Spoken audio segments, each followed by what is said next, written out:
केंद्रीय गृह मंत्री माननीय श्री अमित शाह जी से कृपया अपने संबोधन से हम सभी को कृतार्थ करें।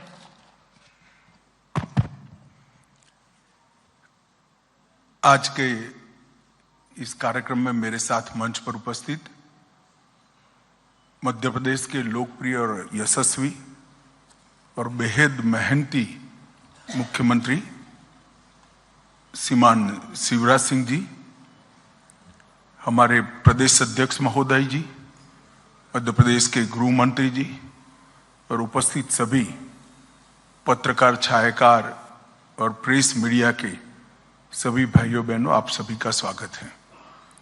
मुझे कोई संबोधन नहीं करना है, कुछ डिटेल देने का मैं प्रयास करूंगा। वैसे आप सब लोग ये सारी चीजों से अवगत हैं, परंतु किस होलिस्टिक अप्रोच के साथ हमने एक बीमारू राज्य को देश के सबसे विकसित राज्यों में 20 साल में पहुंचाने का प्रयास किया है और आगे आजादी के अमृत काल के समय में क्या दृष्टिकोण लेकर मध्य प्रदेश को भारतीय जनता पार्टी आगे ले जाना चाहती है।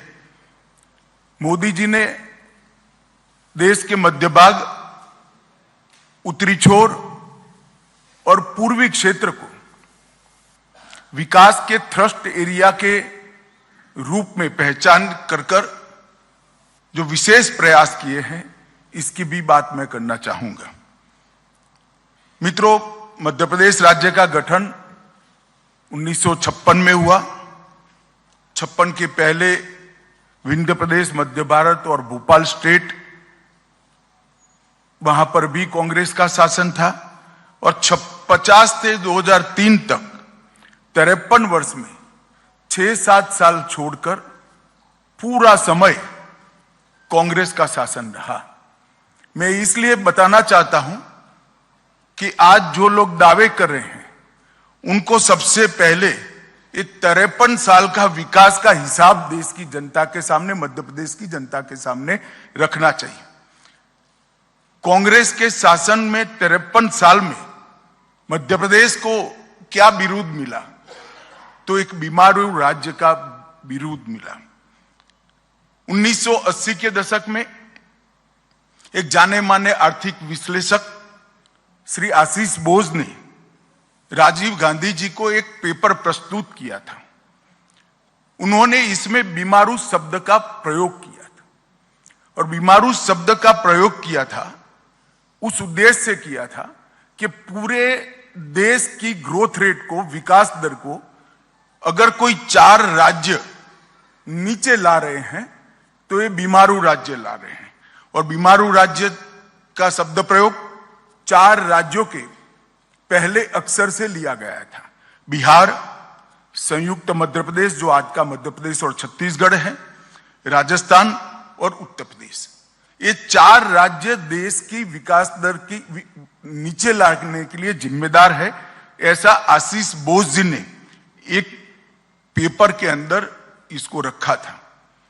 और तब यूनाइटेड नेशंस और अंतरराष्ट्रीय सभी विकास दर के मानांक तय करने वाली सभी एजेंसियों में ये 4 राज्यों को राइट ऑफ स्टेट कर उल्लेख किया जाता है कि इसमें कुछ सुधर ही नहीं सकता है।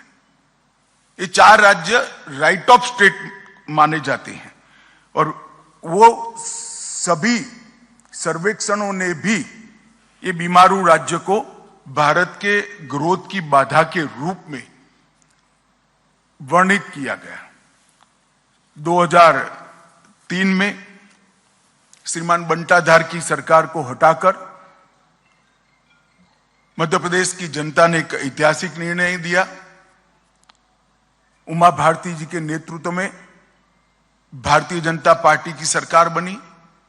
उसके बाद उमा भारती जी, बाबूलाल जी और 2005 से अब तक श्रीमान शिवराज सिंह जी के नेतृत्व में भारतीय जनता पार्टी ने ये बीमारू शब्द से मध्य प्रदेश को मुक्ति दिलाने का काम किया है।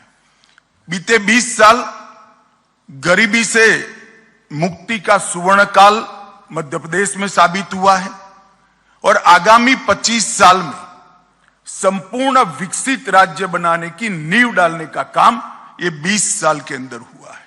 इसके साथ साथ आत्मनिर्भर मध्य प्रदेश बनाने की नींव डालने का भी काम हुआ है, चाहे स्वास्थ्य का क्षेत्र हो, औद्योगिक विकास हो, इरिगेशन का रकबा हो, कृषि विकास हो, युवाओं के लिए पढ़ाई लिखाई के सभी आयाम मध्य प्रदेश में ही उपलब्ध करने हो, अपनी स्वभाषा में मेडिकल और इंजीनियरिंग की पढ़ाई लिखाई करनी हो, हर दृष्टि से एक आत्मनिर्भर मध्य प्रदेश बनाने का एक नींव डालने का काम ये 20 साल में हुआ है।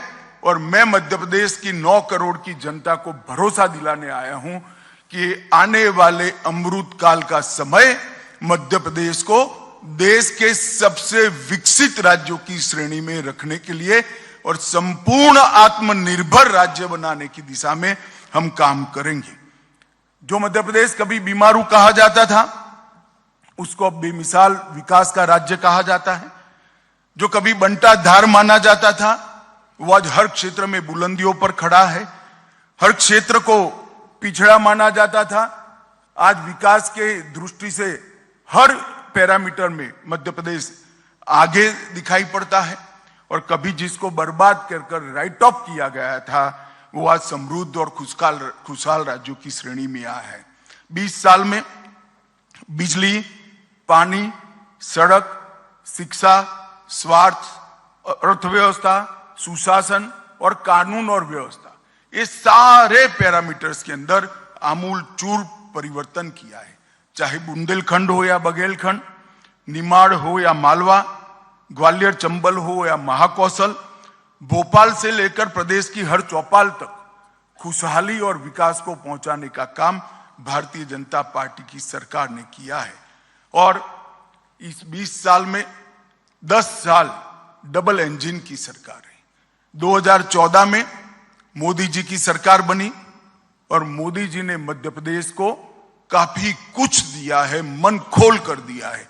और मध्य प्रदेश की जनता ने भी मोदी जी के हर पहल का जवाब झोलियां भर भर कर वोटें देकर, सीटें देकर निभाया है। 2014 में 29 में से 27 सीटें लोकसभा की भारतीय जनता पार्टी जीती। 29 में से हम 28 सीटें जीते। और मैं विश्वास के साथ कह रहा हूं, एक सीट की कमी है। 2024 में भी वो एक सीट की कमी भी मध्य प्रदेश की जनता हम पर कृपा कर पूरी कर देगी, इसका मुझे विश्वास है। मैं मध्य प्रदेश की जनता को कहने आया हूं कि अगला चुनाव है वो बंटाधार की ओर से विकसित मध्य प्रदेश बनाने का चुनाव है, बीमारू की ओर से सर्वोच्च स्थान पर बैठे हुए मध्य प्रदेश को बनाने का चुनाव है।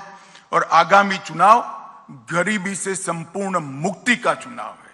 मोदी जी के नेतृत्व में यहां पर शिवराज जी ने जिस प्रकार से मोदी जी की हर योजना को नीचे पहुंचाया है, वो आने वाले समय में ये नींव पर हम एक बहुत बड़ी इमारत खड़ी करने जा रहे हैं।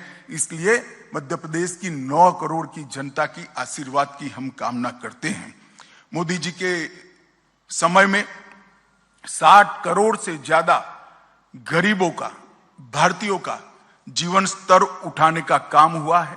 14 करोड़ लोग यानी 10 करोड़ भारतीय गरीबी रेखा से ऊपर आ चुके हैं।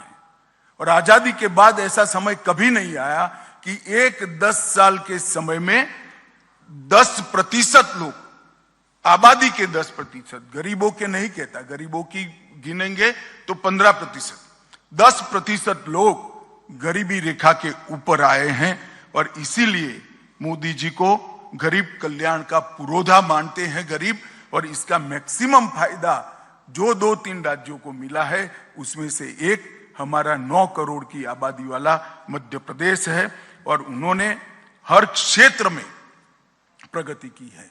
मध्य प्रदेश सरकार ने शिवराज जी के नेतृत्व में, हमारे अगले 2 मुख्यमंत्रियों के नेतृत्व में, मगर बड़ा कालखंड शिवराज जी का है, शिवराज जी के नेतृत्व में ढेर सारे परिवर्तन किए थे। और मैं मानता हूं और मैं चाहता हूं कि दाएं बाएं भड़काए बगैर श्रीमान बंटाधार और कमलनाथ जी इन चीजों का स्पेसिफिक जवाब दें कि 2002 में आपने बजट का कुल आकार 23,100 करोड़ पर छोड़ा था, हमने इसको 3,14,000 करोड़ पर पहुंचाया है और ये वृद्धि का दर समग्र देश में दूसरे नंबर पर है। इसका जवाब कांग्रेसियों ने देना चाहिए। प्रदेश का शिक्षा का बजट 2,456 करोड़ से 38,000 करोड़ पर पहुंचा है। जिस प्रदेश की सरकार बजट में शिक्षा पर उचित भार न रखे वो नए प्रदेश का निर्माण, विकसित प्रदेश का निर्माण नहीं कर सकती। भारतीय जनता पार्टी की सरकारों ने इस चीज को पहचान कर इसको अमल में लाए हैं। स्वास्थ्य का बजट लगभग 580 करोड़ था, आज 16,000 करोड़ पर स्वास्थ्य का बजट करा है और मोदी जी की प्रधानमंत्री आयुष्मान भारत योजना इसके अंदर नहीं है। सर्व शिक्षा अभियान का बजट जो प्राथमिक शिक्षा को इंगित करता है 844 करोड़ से 7,000 करोड़, लगभग 6650 करोड़ और मध्याह्न भोजन को गिन ले तो 7,000 करोड़ को क्रॉस किया है। SC, ST और OBC का बजट बंटाधार जब छोड़कर गए तब केवल और केवल 1,056 करोड़ था और मैं चाहूंगा कि श्रीमान बंटाधार और कमलनाथ जी इसका जवाब दें। SC, ST और OBC मिलकर बहुत बड़ी जनसंख्या मध्य प्रदेश की आबादी की होती है। आप सिर्फ 1,056 करोड़ खर्च करते थे। भारतीय जनता पार्टी की सरकारों ने 1,056 करोड़ से बढ़ाकर 64,390 करोड़ तक इसको पहुंचाया है। प्रति व्यक्ति आय जो राज्य के सर्वांगीण विकास के लिए द्योतक होती है, आप 11,700 रुपया छोड़कर गए थे। भारतीय जनता पार्टी ने 11,700 रुपये से बढ़ाकर मध्य प्रदेश की प्रति व्यक्ति आय को 1,40,000 रुपया करने का काम किया है। मैं मित्रों शिवराज जी को यहां पर बहुत मन से साधुवाद देना चाहता हूं। 11,700 से 1,40,000 तक प्रति व्यक्ति आय पहुंचाना सारे पैमानों का रिकॉर्ड तोड़ने वाला विकास है। मोदी जी और शिवराज जी की जोड़ी ने मध्य प्रदेश को यहां तक पहुंचा है। MSME जो रोजगारी के लिए महत्वपूर्ण है, सालाना रजिस्ट्रेशन उस वक्त 4,297 उद्योगों का होता था और अब 3,61,545 उद्योगों का रजिस्ट्रेशन होता है। सड़क निर्माण, पहले तो सड़क जो निर्मित हुई थी वो भी सड़क में गड्ढा था या गड्ढे में सड़क थी मालूम नहीं पड़ता। मैं कई बार दाहोद के रास्ते से महाकाल के दर्शन करने आया था, गहरी नींद में दाहोद तक सोते थे। जैसे ही MP शुरू होता था गाड़ी गड्ढे में गिरते ही नींद उड़ जाती थी। मगर ऐसी भी 60,000 किलोमीटर सड़कें थी, इसकी जगह अब 5,10,000 किलोमीटर सड़कें ग्रामीण सड़कों को मिलाकर यहां बनाई दी गई है। 8 गुना से ज्यादा सड़कों का निर्माण हुआ है। राष्ट्रीय राजमार्ग 4,800 किलोमीटर से बढ़कर 13,000 किलोमीटर हुआ है, करीब 3 गुना बढ़ा है। कृषि विकास दर 6.5 गुना बढ़ी है। MSP पर गेहूं की खरीदी, जो लोग MSP के लिए चिल्लाते हैं, और अभी तो मुझे आश्चर्य है जिन्होंने कभी भी हाथ में हल नहीं पकड़ा, वो कमलनाथ जी MSP की बात कर रहे थे। मैं कमलनाथ जी को बताना चाहता हूं कि MSP पर गेहूं की खरीदी जब बंटाधार छोड़कर गए तब 4,38,000 टन थी। सिर्फ गेहूं की खरीदी में कहता हूं 4,38,000 टन। आज वो 70,96,000 मैट्रिक टन पहुंची है। क्या गुमराह करे आप किसानों को। धान की खरीदी 0.95 लाख मतलब 95,000 मैट्रिक टन थी और आज धान की खरीदी 46,30,000 मैट्रिक टन तक पहुंची है। इसका जवाब बंटाधार और कमलनाथ की जोड़ी ने देना चाहिए। राशन के लाभार्थी परिवार आप 52 लाख छोड़ कर गए थे। राशन आपके चट्टे बट्टे ही खा जाते थे, मगर अब थंब इंप्रेशन के साथ पारदर्शिता से राशन 52 लाख की जगह 1,25,00,000 परिवारों को राशन पहुंच रहा है। मेडिकल की सीटें अब 620 छोड़कर गए थे, अब 4000 से ज्यादा बन चुकी है। एकलव्य आदर्श विद्यालय जो आदिवासी बच्चों के रेसिडेंस स्कूल का कंसेप्ट है, एक भी नहीं बना आपने 53 साल में। हमारे समय में 63 बन चुके हैं। IIT की संख्या 159 छोड़कर गए थे, आज 1014 है। और पर्यटकों की संख्या, क्योंकि रोड भी अच्छे हुए, पर्यटन स्थानों का भी विकास हुआ है, 64 लाख तक थी, अब ये 9 करोड़ को क्रॉस कर गई है।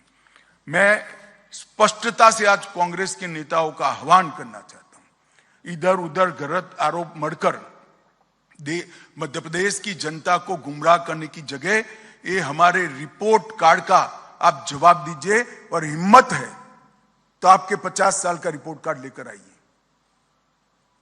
भारतीय जनता पार्टी ने सार्वजनिक जीवन में एक परंपरा खड़ी करी है। हमने राजनीति के अंदर जवाबदेही की परंपरा तय की। जहां जहां हमारी सरकार है, 5 साल के बाद चुनाव में जाते हैं तो हमने क्या करा है इसका हिसाब लेकर जाते हैं।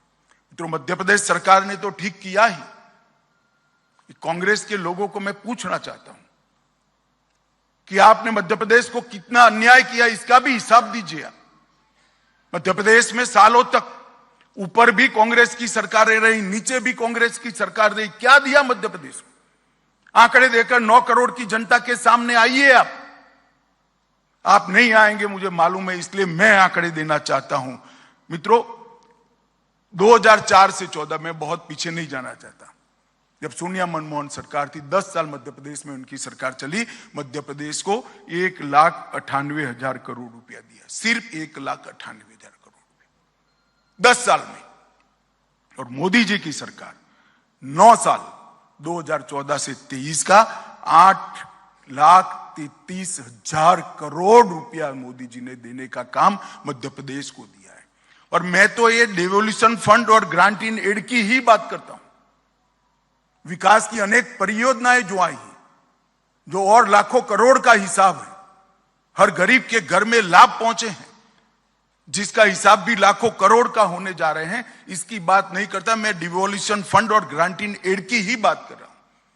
और मेरा फिर से एक बार आग्रह है, और पत्रकार मित्रों से भी आग्रह है, हमसे जो नाराजगी हो, मगर एक सवाल तो बंटाधार और कमलनाथ को पूछने का बनता है कि भाई इसका रिपोर्ट कार्ड जरा आप पेश करिए, आपका हिसाब पेश करिए। मित्रों, किसान सम्मान निधि 91 लाख किसानों को फायदा मिलता है, 19,000 करोड़ का फायदा अब तक पहुंच चुका है। ये मोदी जी ने जो सारी योजनाएं बनाई हैं, नीचे तक डबल इंजन की सरकार ने पहुंचाई, और मोदी जी ने भी योजनाएं बनाने में भी कमी नहीं छोड़ी, और योजनाओं के ऊपर किसी भी प्रकार की कटौती नहीं रखी, लक्ष्यांक नहीं रखा है। संपूर्ण सैचुरेशन ही मोदी सरकार का लक्ष्यांक है। पहले क्या आता था, टुकड़े टुकड़ों में विकास होता था। भाई 25,000 शौचालय बनाने हैं, अब आता है कि हर घर में शौचालय होना चाहिए। 10,000 घरों में बिजली पहुंचानी है, अब मोदी जी कहते हैं हर घर में बिजली होनी चाहिए। हर गरीब को घर मिलना चाहिए, हर गरीब के घर में पीने का पानी मिलना चाहिए, हर गरीब के घर में गैस का सिलेंडर पहुंचना चाहिए। संपूर्ण सैचुरेशन की दिशा में गरीब कल्याण का कंसेप्ट स्वतंत्र भारत में अगर किसी ने किया है तो हमारे प्रधानमंत्री नरेंद्र मोदी जी ने किया है, और इसीलिए मोदी जी को बार बार जनादेश प्राप्त होता है। फसल बीमा 25,000 करोड़ का फायदा मिला है।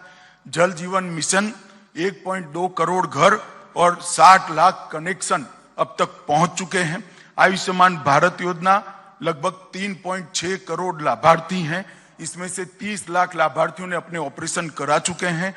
लगभग 80 लाख शौचालयों का निर्माण पूरा हो चुका है। अन्न योजना लगभग 1.2 करोड़ कार्ड में 5.1 करोड़ लाभार्थियों को प्रति व्यक्ति प्रति माह 5 किलो अनाज फ्री ऑफ कॉस्ट दे दिया जा रहा है। लगभग 10,87,000 गैस के सिलेंडर बांटे हैं, जिसमें से 1,20,000 SC और ST है। प्रधानमंत्री आवास योजना 42 लाख लोगों को घर दिया गया है, संस्थाएं भी दी है। भारतीय सूचना प्रौद्योगिकी संस्था IIIT, राष्ट्रीय डिजाइन संस्था NID भी देने का काम किया है। राष्ट्रीय राजमार्गों के निर्माण में 4000 किलोमीटर के नए राजमार्ग दिए हैं जो कांग्रेस के कुल शासन से ज्यादा हैं। लगभग 5400 अरब रुपये से तैयार होने वाली दिल्ली मुंबई औद्योगिक कॉरिडोर, इसमें इंदौर शहर को शामिल किया गया है। 31,000 करोड़ की लागत से 906 किलोमीटर लंबा नर्मदा एक्सप्रेसवे का विचार किया है। 5,000 करोड़ की लागत से 300 किलोमीटर की भारत माला परियोजना को हम आगे लेकर आए हैं और 5 वित्तीय वर्षों में, सिर्फ 5 वित्तीय वर्षों में हमने 72,000 किलोमीटर सड़कों की लंबाई को बढ़ाने का काम। मित्रों, ये जो विकास के पैरामीटर्स है उसका जवाब मध्य प्रदेश की 9 करोड़ की जनता ने श्रीमान बंटाधार और कमलनाथ के सामने मांगा। इधर इधर की बात मत करिए भाई। मध्य प्रदेश का काफिला क्यों लूटा था इसका जवाब दीजिए, और आपके समय में लूटा है। रेलवे में 12,000 करोड़ रुपया की लागत से 11 कॉरिडोर और कई सारे 35 से ज्यादा रेलवे स्टेशनों की विकास की बात की है। 3 एयरपोर्ट, ग्वालियर हवाई अड्डा 500 करोड़ की लागत से, रीवा हवाई अड्डा 2023 तक चालू हो जाएगा अंत के पहले, और 412 करोड़ की लागत से जबलपुर के हवाई अड्डे का भी टर्मिनल बन रहा है। लगभग 4190 करोड़ से ग्रीनफील्ड एसईजेड पीथमपुर में लगाया जा रहा है। 3,000 करोड़ से 600 मेगावाट ऊर्जा उत्पादन वाला सबसे बड़ा सौर ऊर्जा प्लांट खंडवा में स्थापित होगा। 2400 करोड़ से पूरे देश को गौरव हो ऐसा आदि शंकर का अद्वैत स्मारक बनाने का काम भी हमारी सरकार ने किया है। ओंकारेश्वर खरगोन में अंतर्राष्ट्रीय अद्वैत वेदांत संस्थान की भी निर्मित हम कर रहे हैं। 3900 में से 2639 लक्ष्य है, उसमें से 2648 अमृत सरोवर बना दिए गए हैं। बस 204 एकड़ भूमि में आईटी प्रदेश मध्य प्रदेश में दूसरा बनाया जा रहा है और अंतर्राष्ट्रीय क्रिकेट स्टेडियम भी ग्वालियर में बन रहा है। मध्य प्रदेश की 20 साल की उपलब्धियों को देखें तो विकास दर 16% से अधिक हुई है। प्रति व्यक्ति आय 1,40,000 रुपये से ऊपर पहुंची है। सड़क नेटवर्क 5 लाख किलोमीटर से ऊपर पहुंचा है। ऊर्जा क्षमता 29,000 मेगावाट से आगे पहुंच गई है। सिंचाई क्षमता में विशेष अभिनंदन शिवराज जी का करना चाहता हूं। सिंचाई का जो जाला उन्होंने बुना है करोड़ों गरीब किसानों के लिए आशीर्वाद है। सिंचाई क्षमता 47 लाख हेक्टेयर तक पहुंची है। 46 लाख बेटियों को लाडली लक्ष्मी योजना से फायदा मिला है। 53 लाख से अधिक महिलाओं को स्व सहायता समूहों से हमने फायदा पहुंचाया है। उज्जैन में महाकाल महालोक का निर्माण किया है। ओंकारेश्वर में जैसे मैंने आगे बताया एकात्म धाम बनाया है। भोपाल और इंदौर में मेट्रो रेल को सफलता से रोल आउट किया है। मेडिकल कॉलेजों की संख्या 24 तक पहुंच चुकी है। इंजीनियरिंग, पॉलिटेक्निक और मेडिकल की पढ़ाई लिखाई हिंदी भाषा में शुरू कर गरीब बच्चों के लिए एक लघुता ग्रंथि के निवारण का एक बहुत बड़ा माध्यम हमारी सरकार ने बनाया है। ट्राइबल के लिए पेशा कानून को हमने प्रस्तावित करने की देश भर में दूसरा ही राज्य है जहां शुरुआत हुई है। गरीबों और ट्राइबल्स के सम्मान के लिए हमने स्वतंत्रता संग्राम संग्रहालय से लेके कई बड़े बड़े स्थानों पर हमारे प्रातस्मरणीय ट्राइबल नेताओं के नामों को जोड़ा है और आज देश में सबसे बड़े फेवरेट इन्वेस्टमेंट डेस्टिनेशन के रूप में मध्य प्रदेश चिन्हित हो चुका है। मित्रों, बीच में 15 महीने कांग्रेस की सरकार भी रही। एक प्रकार से मध्य प्रदेश की 9 करोड़ की जनता के लिए एक 15 महीने का कांग्रेस का शासन तुलनात्मक अभ्यास के लिए, कंपैरेटिव स्टडी के लिए उपलब्ध है। क्या किया इन्होंने 15 महीने? और मैं फिर से कहता हूं, श्रीमान बंटाधार और कमलनाथ ने इधर उधर की बात करे बगैर इसका जवाब देना चाहिए। आपने मोदी जी और शिवराज जी ने जो गरीब कल्याण की योजनाएं चालू की थी, सब योजनाओं को या तो बंद कर दिया या इसका पोषण करना बंद कर उसको लंगड़ी कर दी। गरीब कल्याण की पूरी हमारी मूवमेंट को कांग्रेस ने लंगड़ा करने का काम किया, अपाहिज करने का काम किया। और ये कमलनाथ जी की सरकार को सोशल मीडिया वाले करप्शन नाथ की सरकार कहने लगी। इस प्रकार का काम हुआ। इस्तीफे की 15 मिनट पहले कभी कोई मुख्यमंत्री साइन नहीं करता। 63,000 करोड़ के मोबाइल का घोटाले के आरोप वाला साइन हुआ। 350 करोड़ का मोजरबेर घोटाला हुआ। 24 करोड़ का अगस्ता वेस्टलैंड घोटाले से वो जुड़े हुए हैं।